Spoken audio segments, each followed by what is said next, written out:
बिस्मिल्लाहिर्रहमानिर्रहीम। स्को वर्ल्ड के मोअज़्ज़िज़ दोस्तों, मैं हूं हसन अली और अब तमाम देखने और सुनने वालों को अस्सलाम वालेकुम। नाज़रीन गिरामी, क़ारून कौन था? इसके पास इतनी दौलत कैसे आई? क़ारून का अंजाम क्या हुआ? यही हमारी आज की वीडियो का मौज़ू सुखन होगा। आज हम आपको क़ारून की शाहाना ज़िंदगी और मौत के बारे में मुकम्मल दास्तान सुनाएंगे। नाज़रीन गिरामी, क़ारून हज़रत मूसा अलैहिस्सलाम का चचा यसूर का बेटा था। वह बहुत ही शकील और ख़ूबसूरत था।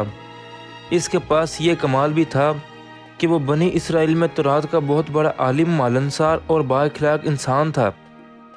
मगर बेशुमार दौलत इसके हाथ आते ही इसके हालात में एकदम तब्दीली पैदा हुई। वो सामरी की तरह मुनाफिक होकर हज़रत मूसा अलैहिस्सलाम का सबसे बड़ा दुश्मन हो गया।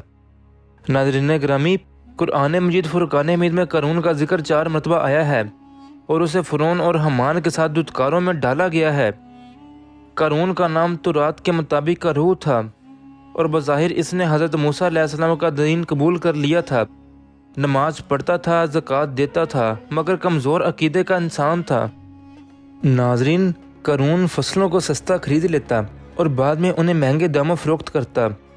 वो मामलात में कम तोलता, धोखाधड़ी और बेइंसाफ़ी करता, सूद खाता और जितना हो सकता लोगों पर जुल्म करता। इसी किस्म के कामों से उसने काफ़ी ज़्यादा दौलत इकट्ठी कर ली थी और सबसे अजीज़ तरीन चीज़ उसे यही थी।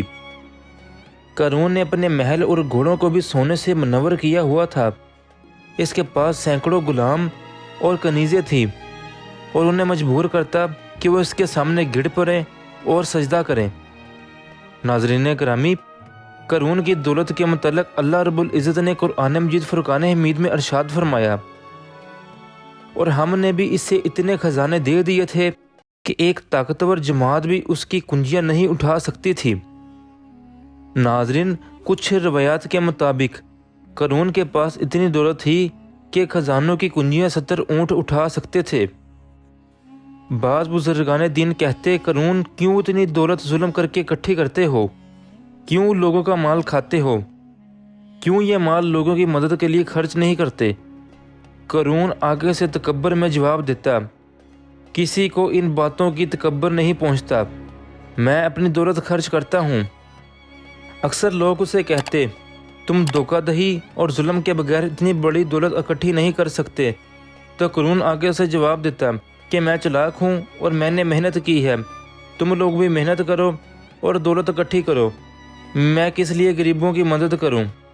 लेकिन वो लोग फिर भी इससे भलाई का रास्ता ही दिखाते कि तुम दौलत अल्लाह की राह में खर्च करो, ना कि उस राह में जिसे अल्लाह पाक ने नापसंद फरमाया है। लेकिन क़ारून इनकी नसीहत का मजाक उड़ाता और गुरूर व तकब्बुर में कहता कि मैं तुमसे बेहतर हूँ और अल्लाह पर ज़्यादा ईमान रखता हूँ। नाज़रीन गिरामी, जब ज़कात का हुक्म हुआ तो क़ारून ने हज़रत मूसा अलैहिस्सलाम से अहद किया कि वह अपने माल में से 1000वां हिस्सा ज़कात देगा। मगर जब इसने हिसाब लगाया तो ये बहुत बड़ी दौलत निकली और इस पर हर्ष का भूत सवार हो गया। फिर वो ना सिर्फ ज़कात का मुनकिर हो गया बल्कि बनी इसराइल को बहकाने लगा कि हज़रत मूसा अलैहिस्सलाम अला नबीना इस बहाने से तुम्हारा माल लेना चाहते हैं।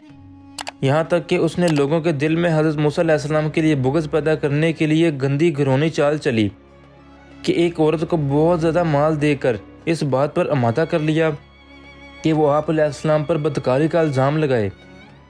चनाचा ऐन उस वक्त हज़रत मूसा अलैहिस्सलाम वाज़ फरमा रहे थे।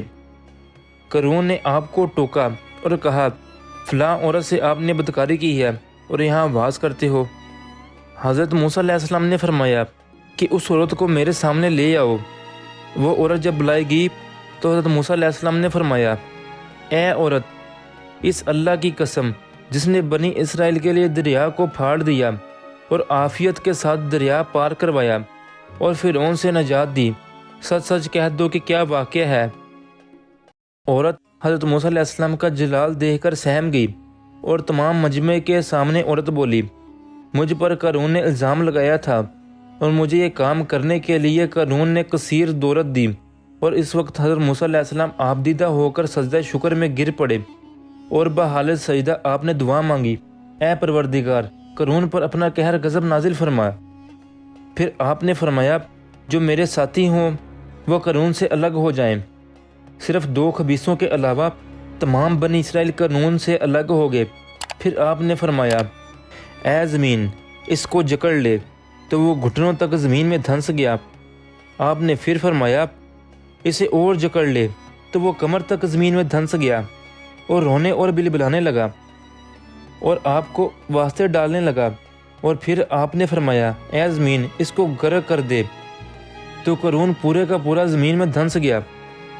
ناظرین، وہ 2 خبیث جو قارون کے ساتھ تھے کہنے لگے حضرت موسیٰ علیہ السلام نے ایسا اس لیے کیا تاکہ وہ قارون کے خزانے پر قبضہ کر سکیں۔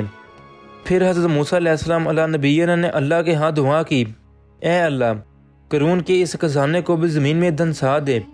پھر قارون کا وہ مکان جو سونے کا بنا ہوا تھا، اس کے تمام خزانے زمین بوس ہو گئے۔ ناظرین گرامی، یہ واقعہ ہمیں درس دیتا ہے کہ اگر اللہ پاک ہمیں مالی دولت دے تو ہمیں اس حساب سے زکوٰۃ بھی ادا کرنی چاہیے، اور ہرگز اپنے مال پر گھمنڈ اور غرور کر کے نہ اترانا چاہیے کہ اللہ رب العزت ہی دولت دیتا ہے اور وہ جب چاہے اسے چھین بھی سکتا ہے۔ اور کبھی بھی اللہ کے پیغمبر اور اولیاء سے ناسلوکی مت کرو، کیونکہ ان کی دعا اور بددعا سے وہ ہو جاتا ہے جو کہ انسان کا تصور بھی نہیں ہوتا۔ جی تو ناظرین گرامی، یہ تھی ہماری آج کی ویڈیو۔ اگلی ویڈیو آنے تک اپنا اور اپنے پیاروں کا خیال رکھیے گا۔ تب تک کے لیے اپنے میزبانوں کو دے اجازت۔ اللہ نگہبان۔